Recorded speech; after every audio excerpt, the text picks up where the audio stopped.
Good evening, folks. We're going to get started here in a few seconds. If you can come in and find a seat.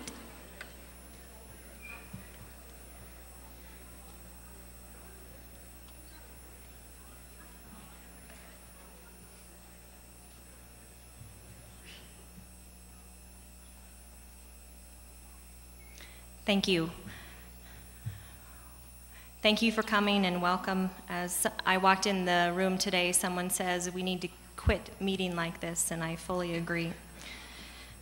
I do apologize for not having a fact sheet today. We lost power out at the incident command post and were unable to make those copies. We did run some copies, but it looks like my runner that was bringing here was a little bit late, maybe caught in some traffic. So I'll go over the meeting format once again. We will present the fire facts to you, what happened out there today, and what the plan is, followed by a short question and answer session as we have done in the past. I know I don't need to remind you this is a fire information meeting. All of those non-related issues need to be kept for a non-related venue, and we thank you for that. We are going to try again to hold this to an hour, even with taking some of the questions from the web broadcast. So with that, let's just get to the business here with Incident Commander Greg Thompson.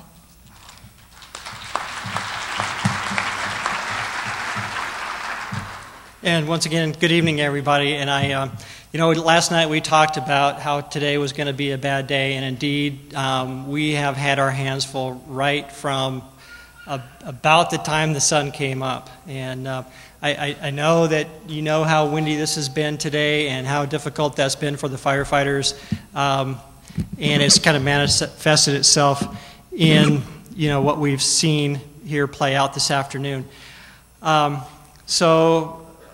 Like I guess when we were experiencing that blowout from Stump Canyon, once again I'm here to tell you what I know.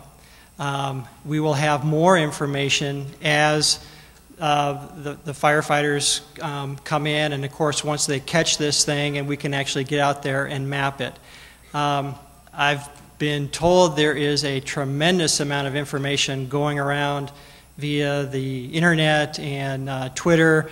So what I'm going to endeavor to do tonight is provide you with the best information that we know, and then you can square that against whatever rumors may be circulating around out there. Okay?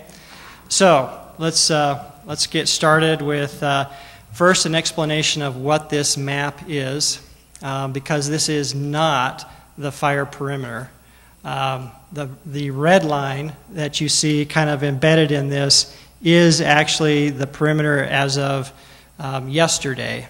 Okay, but what this green is a fire behavior prediction that we were using to help establish recommendations for evacuations and the scale of what we might expect today. And so the reason I have this up here is to just show you, again, what we expected, and then I'm going to square that with what we know to be. Let me orient you a little bit here. This is Highway 92 running through here. This is, right here is Hereford, this north-south road here. And of course, Ramsey right here is probably what's known as Nixville, or that's where Ricardo's is, that intersection with Hereford. So today, and why don't you go ahead and zoom in a little bit, Tarina. In Miller Canyon, we got let's see over in here, a spot fire in the head end that got some direct alignment with the wind, built intensity, started to come out the top of Miller Canyon and into the lower reaches of Carr Canyon, pretty much in alignment with that junction right there where Hereford and Highway 92 are. Our firefighters, once they saw that developing, backed off to the lines that we had prepared and engaged in some burnout activity, fell back to Highway 92, and having just driven through that here about 45 minutes ago, I can tell you there was some fantastic firefighting going on with the kind of moonscape you see on the east side of the highway and nothing on the east side of the highway. So on the west, tremendous fire where they were fighting that, holding the road, burning out, nothing jumped across until you get up closer to that Hereford area. What we know is that it jumped across right here and is burning essentially between Hereford and Ramsey. The report is that it has not burned north of Ramsey Road. Now, we have heard some unconfirmed reports that it may have, but our sources out there are telling us that it is still up to and south of Ramsey Road and as far east as White Oak. So it is gone a substantial ways to the east. And I'm not sure where White Oak is on this map. Those of you that are familiar with the area can probably point it out better than I can. But right now we have, of course, our entire day shift out there, and they'll stay out there well into the night. We've also brought our night shift on early, and so they're going to be joining the effort out there. So we have probably over 700 firefighters engaged in protecting structures and controlling this fire, both on the east side of Highway 92 and trying to control that north flank on the west side of Highway 92. So, and again, the fire has crossed the road a second place up here by White Lily, and I think most of you are familiar with that. That's, I think, right here, kind of in the upper part of the Carr Canyon area. And that is also contributing to that large finger burning off to the east, northeast. The bad news is that we expect these winds to continue at least until 9 o'clock, if not 10 o'clock this evening. But then the meteorologist says that we could expect some amount of abatement at that point. So, and then the fire weather for the next 2 days is going to be substantially better, much lighter winds. We'll see a shift west from the west-northwest to these winds, and that should be very favorable for us. So we're thinking that we're going to continue to aggressively protect structures and get control of these flanks well into the night, and I think I anticipate by morning we're going to have probably a much clearer picture and hopefully containment on everything on the east side of Highway 92. And that's, we were talking today about what a difficult situation this was and how, if you're in this business and not an optimist, you shouldn't be in this business. So that's, I guess, my optimistic prediction is that, again, by morning, this should be looking much better. And obviously, I don't have any reports on structures lost. We know that there have been some. Right now, we have several large air tankers flying. It's still too windy to get the helicopters up. And that was one of the things that we were fighting all day. We had sustained winds of 25 miles an hour with gusts of 45 to 50. And that gust range is what really were giving the pilots problems. And we had them up and down and up and down to try and get in there, but for their safety, they say they could not be effective in there. Okay. With that, I think I'll go ahead and sit down, and this map, we can kind of move it around and look at some more things if we get into some questions later on. But for now, I guess I'll turn it back to Tarina. Thanks, Greg. It looks like my runner just showed up, so anyone wanting a fact sheet that has this morning's statistics on it, can see me afterwards.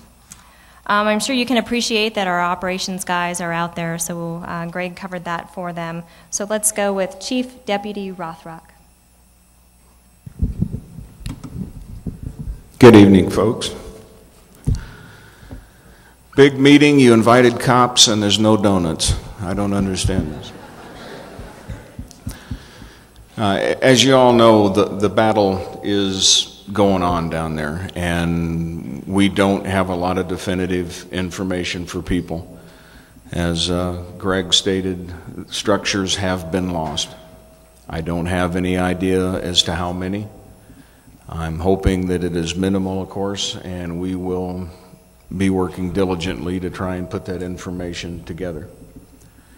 While I'm on that topic, if there is anyone here who lost your home in the Ash Canyon, Stump Canyon area, and you have been notified that your home has been lost, I would like for you to meet with Lieutenant Mark Gins from the Sheriff's Office. You here, Mark? He's back there in the back. If you would meet with him after the meeting, we'd like to discuss some stuff with you, and Lieutenant Gins will take care of that. I think the events of today kind of verified our concerns about the path this fire could take and explains why we had the evacuation areas and pre-evacuation areas that we had. When we pulled the trigger on evacuation today, we're essentially evacuated the entire Mosen Road area east of Campobello and south of Ramsey. The area down in Three Canyons was not affected by this. There is a pre-evacuation notice on the west side of Highway 92 up to, I believe it's Kachina Trail.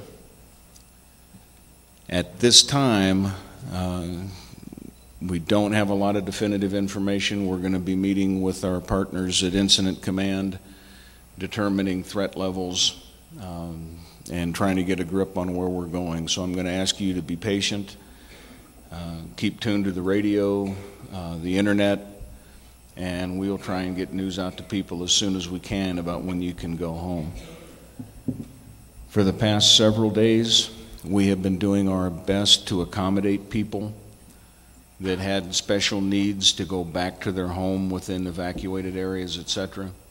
We will not be able to do that tonight. That will be suspended until at least tomorrow.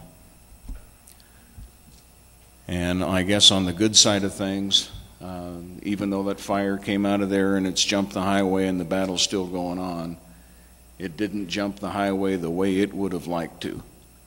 If it could have come across there the way it wanted to, I don't think Hereford would be here anymore. And the battle's still going on. I'm pretty confident we're going to win it. So if there's a little bit of a silver lining somewhere, we may have lost some homes out there. We don't know yet, but at least we haven't lost them all. That's about it, folks. Thank you. From the County Board of Supervisors, Pat Call.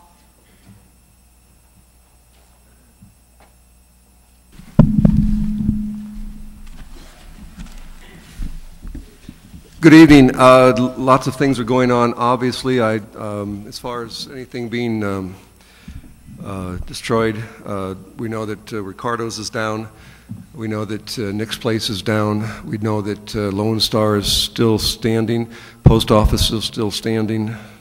The new pizza place is still standing. So at this point, I think Rod, you mentioned that did you say that the roadblock is at Kachina? It's at Yawkey, because I was I'm living in Kachina now, so I hope it isn't there. Yeah. Why, Pat?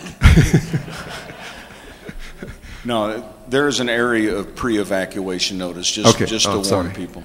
I was busy texting or tweeting or whatever it is. I'm in contact with the governor's office, or trying to get in contact with the Arizona Department of Emergency Management. The Board of Supervisors has declared an emergency on this fire, and the governor accepted it here a couple days ago when she was here. So I now have authority as the chairman of the Board of Supervisors. I'm now a proclamator, whatever that is. But all by myself, I can ask the governor to send down the National Guard, and we're doing that as we speak.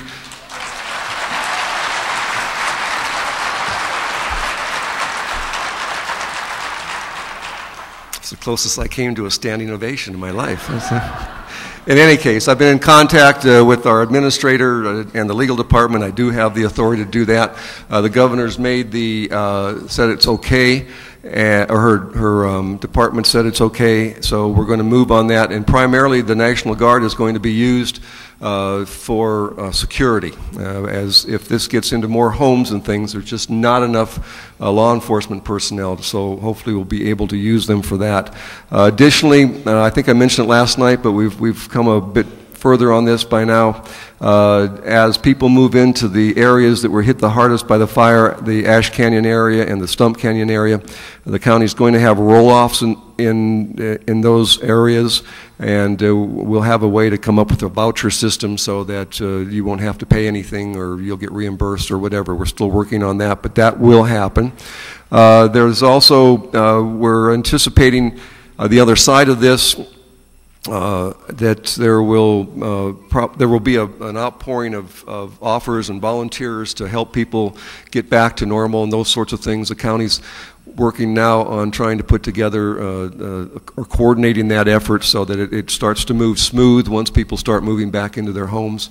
We'll work through our emergency services coordinator and some of the local organizations as well, but we're working on that, and that's all I have. Thank you. Thanks, Pat. We're joined tonight by City of Sierra Vista City Manager Chuck Pitou.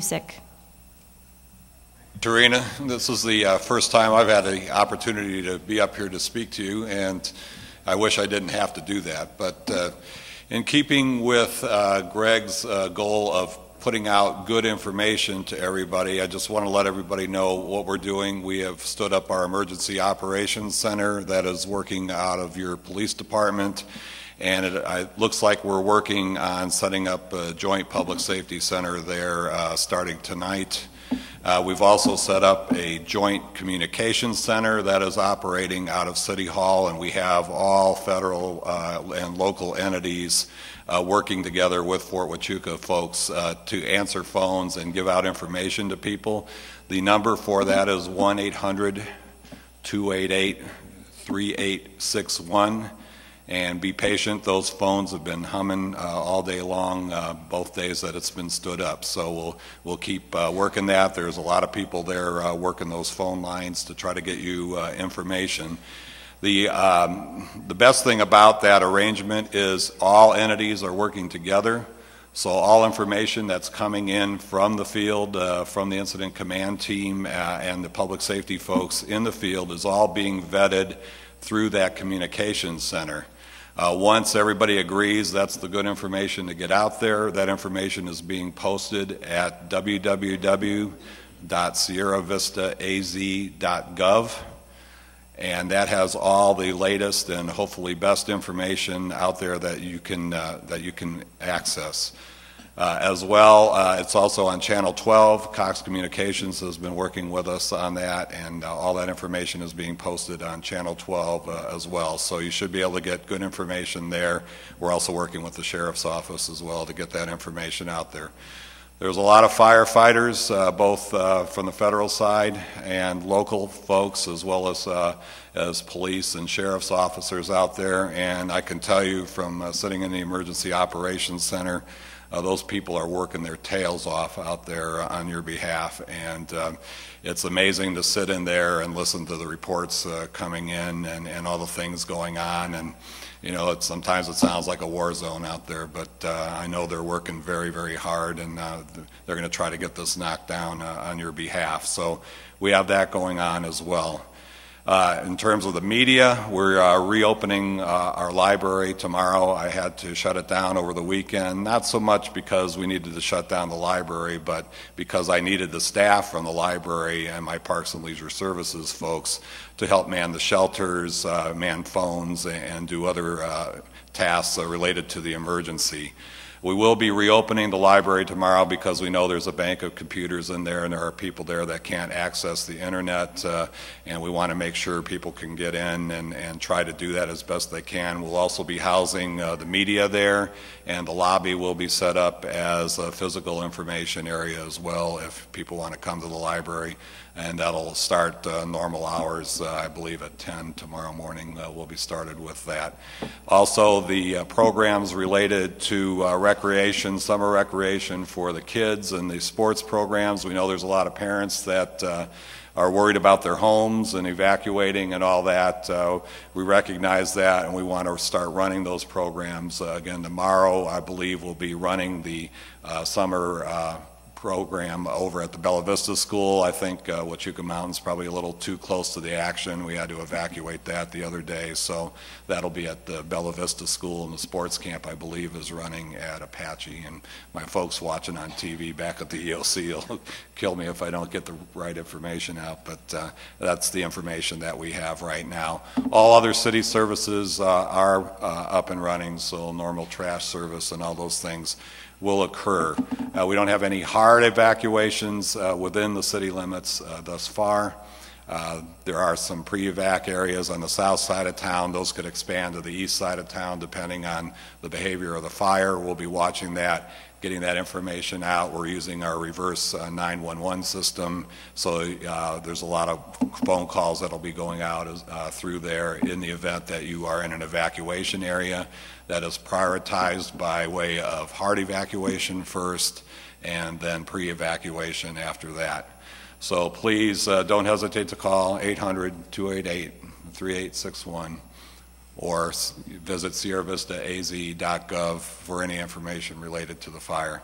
And I appreciate the community's support. It has been overwhelming in terms of the shelters.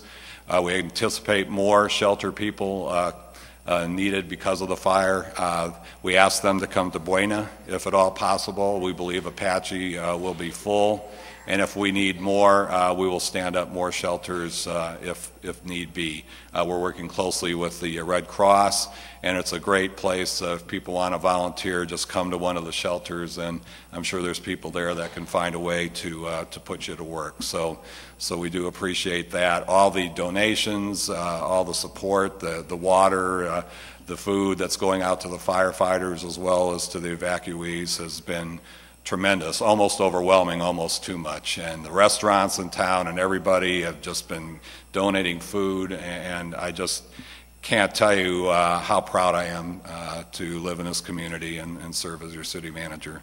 Thanks, everybody.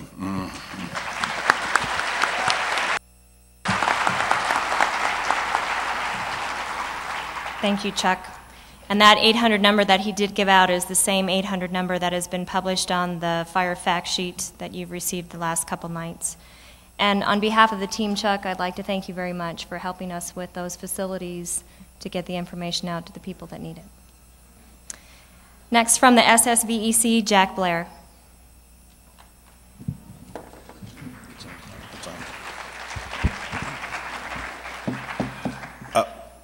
First, I'll start off with the good news. Earlier today, we were actually ahead of schedule in restoring power. And in fact, in most of the area, we actually had our power lines either repaired or replaced, and they were either energized or ready to be energized when we were allowed to re-energize them. The bad news is that this afternoon, when the fire blew out, we first lost power to the area going towards your emergency operations center. At this time, we think the reason that that happened is when the smoke goes over, the carbon gets on our lines, and unfortunately it causes arcs and it automatically shuts the system down. Then probably an hour and a half or so ago, we noticed that our 69 kilovolt line, so that's a rather large line that goes into our Ramsey substation, all of a sudden indicated on our boards that it went off. And not too long after that, all of the lines going out of the Ramsey substation feeding that entire area went down as well. Once again, at this time, we can't tell exactly what it is. We believe it's once again related to the carbon that got in there. Our crews have pulled back. We're waiting for the smoke to clear, and once the smoke clears, we'll be able to go in there and assess exactly what's happened. When we do that, at that point in time, we will, depending on what the situation is, start to energize it. And that once again depends upon the damage. Is it simply smoke's gone, the wind will blow the carbon off, which can happen, in which case we can re-energize the line. Might it require us to get a power washer up there? We don't know. But as soon as we find out what it is and we repair it, we will then start to phase power in. Once again, we can't, in a substation that size, simply flip a switch and everybody goes on at the same time. So we will start to phase it in what order, I don't know. Our engineers and our linemen are over at our operations center right across the street now trying to determine that. And thank you very much.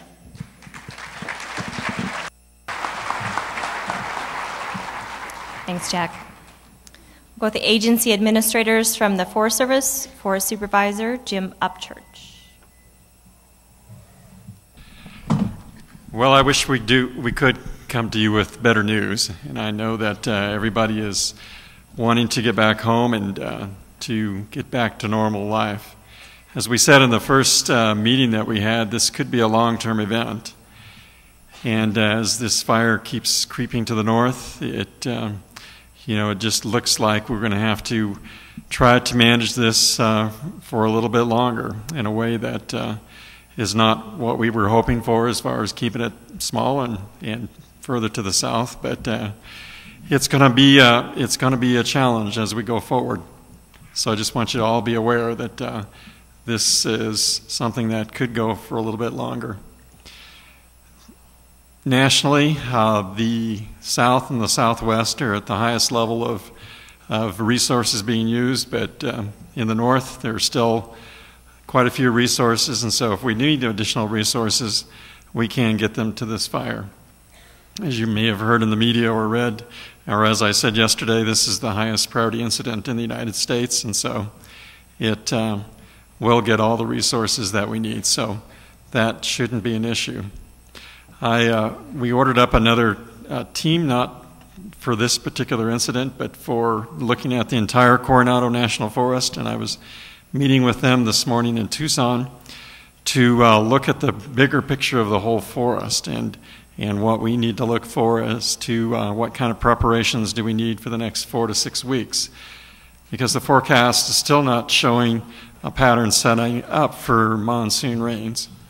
And it could be that we don't get monsoons till later in July. And so if that happens, then what are we going to do as far as preparing the whole rest of the forest that still is at risk?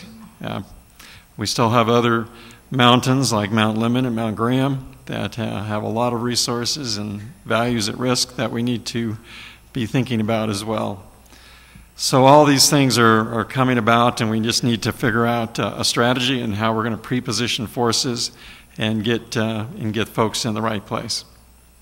I know you're primarily interested in what's happening right here, but I need to keep a focus on the bigger picture too. But I do want to make sure that you know that I'm committed to this particular incident and want to make sure it has as good an outcome as we can.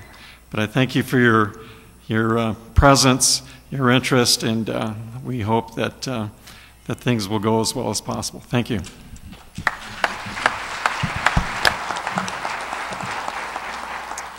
And from Fort Huachuca, Colonel Falconer. Thank you. Real quick, sorry to give you some excitement on the BST. We had a spot fire there, and a lot of that was from the antelope fire that we had on post. You know, the good thing is we built all that erosion stuff. The bad thing is we use wood chips.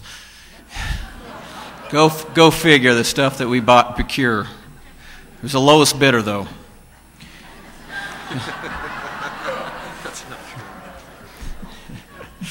I want to let you know that we are continuing to build the fire lines. We had to back off on some of the south range just because of the fire and some of the dangers that it presented. The antelope fire has given us a great line, and we built on that with some dozing efforts to try to run the mountains there to the south, and we'll continue to build that. We're also preparing around post quite a bit, a lot of facilities, and trying to keep that fire line in coordination with the Forest Service of how we wrap that around the Huachuca Mountains, and also protect our west range, which brings in all that great electricity from Tucson. So we're protecting a lot of those poles as well that bring a lot of the resources into our post. We also are supporting a lot of the families, soldiers, and civilians that have been impacted by this post. I want to let you know that we have folks down there in the command centers. We have folks here to provide post support as well, and we will continue to provide whatever we need for the community. I can tell you on the airfield personally, if they can bring it, we'll park it.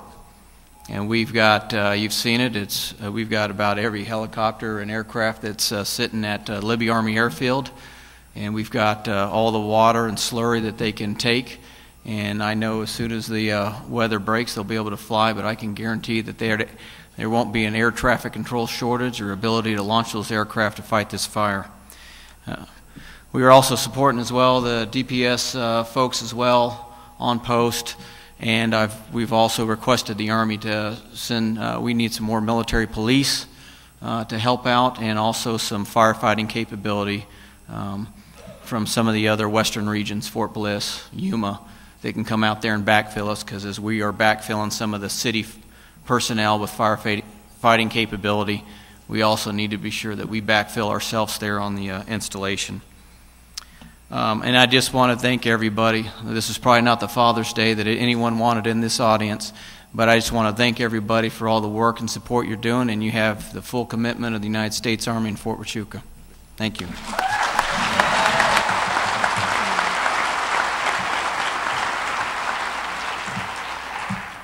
Thank you, Colonel. For those of you interested in just a few statistics, we did have one minor injury today. It was a back injury due to a fall. That firefighter has been transported and is receiving medical attention right now, and I don't have an update on him. At this time, those of you that need questions, if we have our microphone folks again tonight, we'll work it much the same way that we did yesterday, the two center aisles here. If you do have a question, if those folks that want to leave and not stay for the question and answer period would like to move to the hallway, please, we'll try to do this in a timely manner. We're also going to try to take questions from the internet with the live chat. So I'll give you just a few moments